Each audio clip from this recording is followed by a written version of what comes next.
You're tuned into the first newscast devoted to the Highland Lakes area. Local team coverage on Tribune Headline News, bringing you the stories you care about now. Hi everyone, I'm Connie Swinney. This is Tribune Headline News. You're watching us on Northland Channel 15. We are the Picayune TV. A beloved local icon is recovering from injuries after an accident at Marble Falls High School. We have details about the incident involving Brother Max Copeland and the latest on his condition. We found men at work in downtown Marble Falls. That means a few detours for local motorists. We wondered about delays for weekend festival traffic. More on that coming up. Now take a look at this. Scotty, beam us up. Marble Falls officials add cyber signs to the marquee at City Hall. We show you how to use your smartphone to break the code. The low pressure system moving eastward is bringing us a cold front that'll be here just in time for our weekend ahead. Details later in your weather. Thanks, Deanna. Look forward to your weather forecast. This is Tribune Headline News. Stay with us.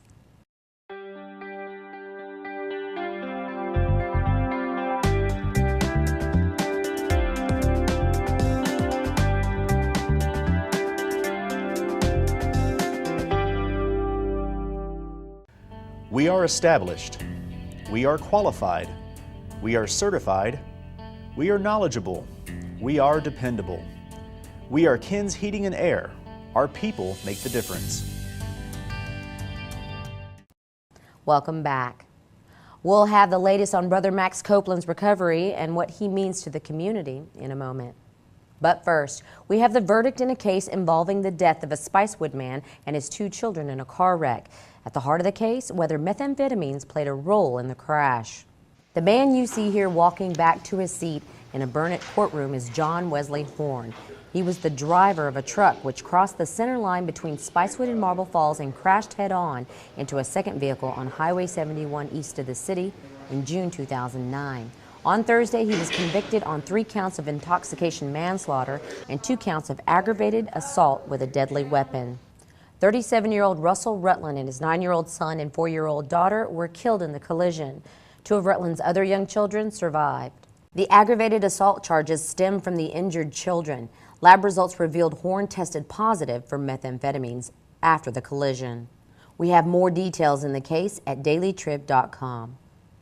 In our next headline, just hours after an ambulance rushed him to an Austin hospital, family and friends say 80-year-old Reverend Max Copeland is on the road to recovery. Jared Fields has this story. Considered the spiritual guru for the community. He's who he is. I don't care who he's talking to, that's who he is. And that's a remarkable, asset for a person to have. The former pastor of First Baptist Church of Marble Falls is best known for his dedication to all high school athletic events. Here he is greeting the coach after a Marble Falls boys varsity basketball win over Lake Travis in February. He's well known for sharing his love of the games. The Max Copeland Gymnasium is named for the icon. We shut them down and overtook them. I think it's a real example of the outstanding Mustang spirit. Absolutely. I'm so happy I could just spend the night here. At Marble Falls facilities, typically a sea of purple, he has a lifetime reserved seat, which is red in color, after his signature suspenders. In Burnett County, the first one that always comes up is Max Copeland. And he's just that kind of person. He's been so helpful to so many people. But it was Brother Max who was in need of the assistance of others on Wednesday night. A mishap in the high school parking lot resulted in a trip for the 80-year-old former pastor to St. David's Hospital. He suffered a fractured hip after he fell when a motorist backed into him as he walked in the lot following a spring sports award ceremony. He had given the invocation at the event, as he typically does at many sports-related activities in the community. Max is doing pretty well. He's having some pain. I don't know yet how long the recovery will take, but he's a strong-willed person. Max will get through this fine. He'll be back at the ball games before long. Reporting for the Picayune TV, I'm Jared Fields. We wish Brother Max a speedy recovery. In our next headline, motorists be looking for a few detours the next couple of weeks in downtown Marble Falls. City of Marble Falls Public Works crew started work Thursday on Main Street just off the 4th Street intersection. The resurfacing project will continue down 4th to Avenue J, as well as along Main as far as 6th Street. The work is expected to take about 2 weeks to complete, but in the meantime, traffic has been reduced to 1 lane in some areas and even closed in others. Workers are rerouting motorists as they make their way through the heart of the city. A number of other projects are going on simultaneously throughout the city. They include Broadway Avenue from Highway 281 to Avenue G and 2nd Street from the low water crossing at Westside Park to Industrial Boulevard. City officials say they will temporarily halt work to make the roads passable over the weekend to accommodate increased traffic because of Mayfest activities in Johnson Park and Market Day on Main on Saturday. Your weather forecast is coming up next. The Bulldogs are getting ready to make their presence felt on the diamond. We're going to tell you all about that coming up in sports.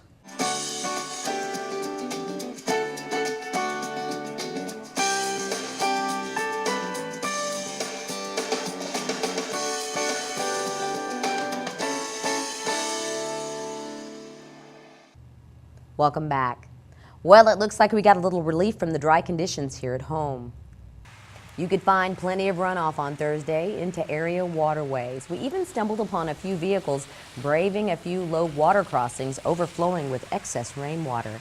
At this Horseshoe Bay crossing, a moving truck struggled to make its way to the other side, even backing up to get a running start. The workers eventually crossed over it safely. Now with a look at whether these rainy skies will continue into your weekend, here's Deanna Nail. Hey everyone, I'm Deanna Nail, back with your PicayuneTV.com weather forecast here on Northland Cable Channel 15. Well, it looks like our showers and thunderstorms have moved past by Friday morning, and we'll expect cooler temperatures for our Mayfest weekend. Let's take a look. Now that those showers and thunderstorms are out of the way, we can expect sunny skies on Friday with highs near 82 degrees. The winds coming out of the north to northwest between 5 and 15 miles an hour, but watch out as the gusts could reach as high as 20 miles an hour. Into our Friday evening, we've got mostly clear skies with lows around 59, and those wind gusts stay in around 20 miles an hour. Into our Saturday, it looks like sunny skies with a high near 80 degrees.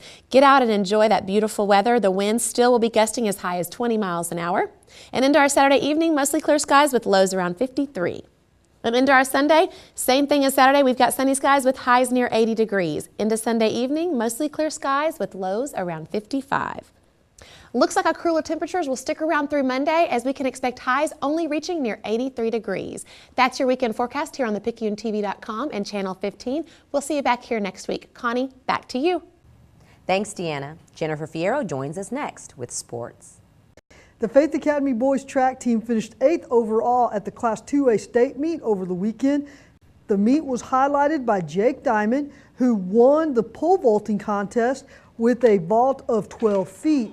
Now, Diamond was the favorite going into this particular meet, so when Russ Roberts talked extensively about his team, he mentioned that he was most proud of the fact that his sophomore lived up to the billing and got it done for him. Also, Dylan Robichaud came in second in the shot put and second in the discus. That now wraps up the track season for the Flames. While one season is finishing up, another is starting, and that's because the Burnett High School baseball team will be meeting Yoakum the area round of the playoffs.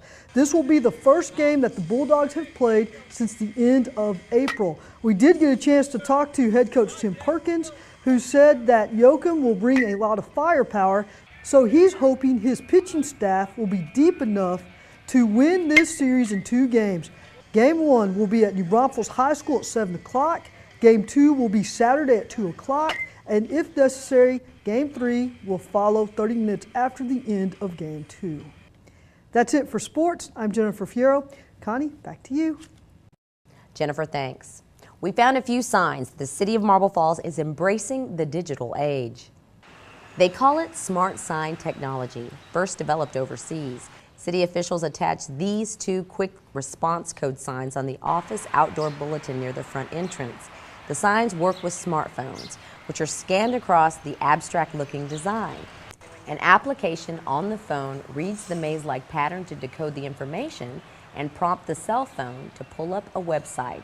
In this case, one of the signs takes visitors to the city's website, the other to the site for the Marble Falls Lake LBJ Chamber of Commerce. A little bit more about this technology. The information can be decoded and read through the use of camera application software embedded into the smartphones and mobile devices. Those were your headlines. Thanks for watching. For the Picayune TV, I'm Connie Swinney.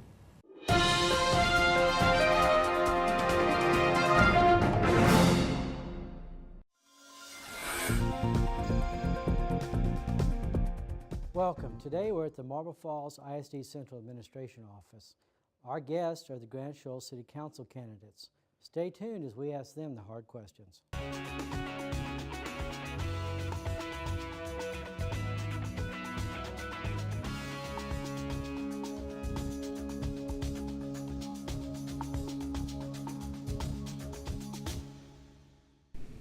Welcome back.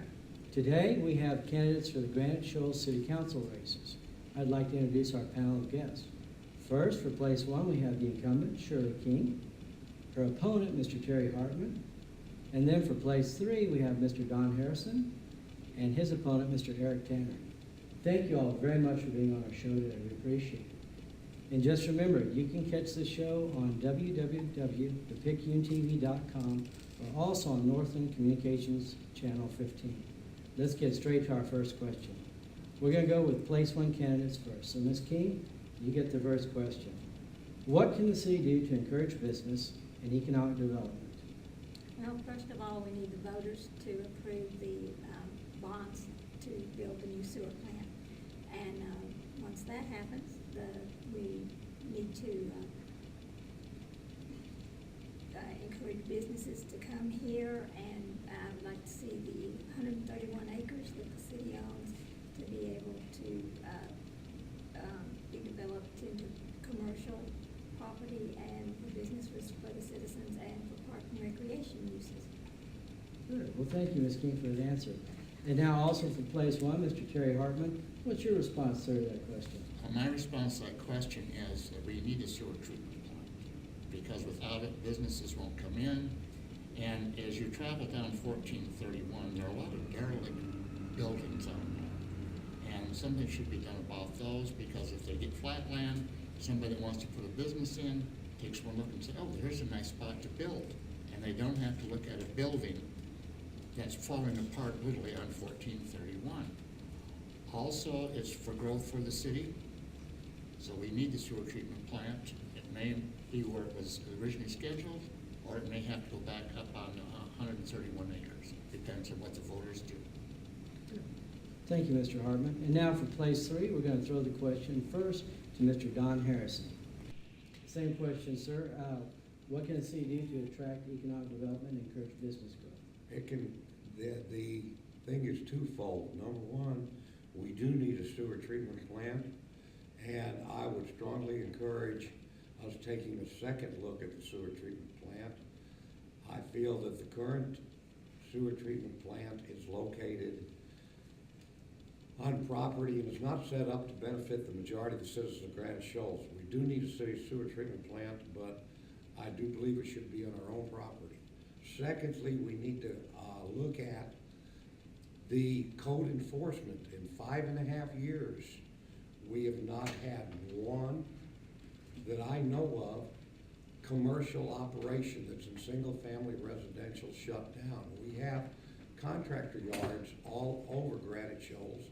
They've been overlooked. Nobody has looked at them. Those keep residents from coming in and building nice homes. That's the second thing, so that's twofold. Thank you. Good, well, thank you very much. And also for place three, Mr. Eric Tanner, how about your response to that question, sir? Well, my response is that currently Granite Shoals derives its revenue from two primary sources: water sales and residential property taxes. And I'm a waterfront owner, and waterfront owners pay a disproportionate share, 70% of the property taxes in Granite Shoals. The only way that's going to change is for us to develop economic growth in terms of commercial and industrial, and without a wastewater treatment system, that's not going to happen. It's very important that we build out initially along 1431 so that we can then make that land inviting for people to come in and build businesses, stores, which also then increases work opportunities for citizens in Granite Shoals, particularly in the east side where the low-income residents tend to congregate. Thank you, candidates, for that response to that question. Now we're moving on to question number 2, touching on a somewhat controversial subject. Right now, Granite Shoals is a city that's based on septic, but on the ballot May 14th is a proposition for a wastewater treatment plant. We've already touched on this a little bit with the candidates, but we're going to ask them to specifically state how they feel about the wastewater treatment facility that's proposed on the ballot. First, we'll go to place 1 incumbent, Shirley King. Ms. King, how do you feel about that deal? I believe we need to build the new wastewater treatment plant, and that would provide a shopping convenience for our citizens, and it would provide sales tax revenue for the city. And Marble Falls collected $5.8 million this year in sales tax revenue, and the city of Granite Shoals only collected $73,000. If we had more sales tax revenue, we'd be able to do major improvements to our streets. We'd be able to put in new water lines, and we'd be able to do a lot more things for the citizens, and we'd be able to clean up Granite Shoals. Well, thank you, Ms. King. And Mr. Terry Hardman, place 1 candidate. Same question to you, sir, about the wastewater treatment facility. Well, we definitely need a wastewater treatment facility. Where it's located at the moment, I'm not sure of. Well, I know we have to have it because, as Ms. King stated, we have to have revenue, and we have to equalize out the tax base. That's the important thing, get that tax base equaled out. And right now, as it's been stated, that the waterfront pays the majority of the taxes, and if we can get the sewer treatment plant in, then it will equal out the tax base. That's just how I feel about it. Well, good, Mr. Hardman. Thank you very much. And now to our place 3 candidates. First, to Mr. Don Harrison. Mr. Harrison, how do you feel about the wastewater treatment proposition? I feel that everybody's in favor of a wastewater treatment facility for Granite Shoals. But I also feel that just a couple of city council meetings ago, the engineering firm stated that the wastewater treatment plant would be less expensive if it was put on the city's own property. As it currently stands, Phase 1 will not benefit the majority of the citizens of Granite Shoals. They will be paying for it for 8 to 14 years and not have a sewer hookup. The developers that own the property that they're currently putting on will be on Phase 1. They will be one of the first ones to get sewer. Now, if it was put back on our property, we could do it less expensive, and it would benefit more of the citizens of Granite Shoals. Thank you. Good. Well, thank you very much, Mr. Harrison. And Mr. Eric Tanner, also a place 3 candidate. Your feelings on that issue, sir? I strongly support the establishment and the construction of the wastewater treatment system. As regards to the location, the land involved in the development agreement between the Barnetts and the city, they are offering a total of 25 acres to the city free, so in essence the city owns that land. It's 15 acres, a total of 40 acres, 15 acres for the plant site and 25 acres for distribution of the wastewater. So I think ownership of the property is really not an issue. It's whether we should build it and where the first emphasis should be. And in my estimation, it should be along 1431 so that we could attract business development, as we talked about in the previous question. That way we can develop commercial property tax, sales tax, as Ms. King has talked about, and begin to ease the burden on the local property taxpayer. Again, nobody will pay for connection fees to the sewer system, and nobody will pay tap fees, and they won't pay any service fees until they are connected. Well, thank you very much, Mr. Tanner. And now to question number 3. The city of Granite Shoals has some distinct economic differences among its residents. If you were elected to the council, how would you ensure that all those different voices were heard? And again, we'll start with the place 1 incumbent, Shirley King, please. I've been a voice for the citizens for many years now. I fought to keep the water rates as low as possible for the lower income citizens, and I voted for the tax freeze to help alleviate the tax burden on the waterfront property owners and everyone over 65 or handicapped. Good. Well, thank you very much, Ms. King. And now to your opponent, the same question, Mr. Terry Hartman for place one. Well, my feelings on that is that Granite Shoals is all the citizens. It doesn't matter whether you live on the west side, or the east side, the north side, or the south side. We are all citizens of Granite Shoals. We all have things that we need in our neighborhoods. One way to do that would be, as I've seen in other cities, town meetings. You know, and get the groups together and talk. We have to go to a church for a town meeting. I mean, there are several places you can have town meetings in Granite Shoals. So I feel that would be a big help, and that would put everything out on the table. Then recommendations can go forward to the city council. Well, thank you, Mr. Hartman, for that response. And now we're going to toss the question to our place three candidates, and we're going to start with Mr. Don Harrison first. Okay, beside the sewer treatment plant, the other thing that the current city council constantly overlooks, you're not going to get builders to come in and build that in-between level of housing, that $150,000 to $250,000 homes in single-family residential areas that have somebody running a concrete operation or sawing I-beams next door. For years and years, I've complained. Not one of them have been shut down. It's going to be one of my first things on the agenda, that I'm going to get on the agenda and make city council address it, because that will bring in a lot of people in that in-between group that will help with the tax burden. Some of the people on the waterfront, hey, they're insulated from it. I live a half a block from one of these guys that saws I-beams all day long and has a crew of 6 people working in his backyard. And I can't see friends of mine that want to build a $250,000 house there. And sewer treatment plant, and to clean that up, which I feel has not been addressed, is my answer. Thank you. Thank you, Mr. Harrison. And again, that's about having people's voices heard down at City Hall. And so we'll also ask the other place three candidate, Mr. Eric Tanner, how he would address that issue. One of the main ways to address that issue is economic development again in the eastern part of the community. We have over the past several years increased the water supply to that area. We've also paved a number of streets in that area. Is there a lot more to be done? Absolutely, there is. We need to continue to reach out to those folks. My subdivision was only annexed into the city several years ago, and I was one of the few people in our subdivision that actually wanted to do that because we use the city's streets and water systems, and I knew that we would not get back in terms of services what we would pay in taxes, but that's why they call this a community. We have an obligation, those of us who are better off, to contribute more to help bring the eastern side of the city up to the levels of the rest of the city so that we're all in this together and we all prosper together. Well, good. Thank you, Mr. Tanner. I appreciate that question and that response. Now we come to the segment that we call the wild card question. This is a question that our candidates have not been prepped for. It arises out of discussions back in the newsroom, from our readers and from our viewers. We just want voters to see how the candidates think on their feet. And so here is our wild card question.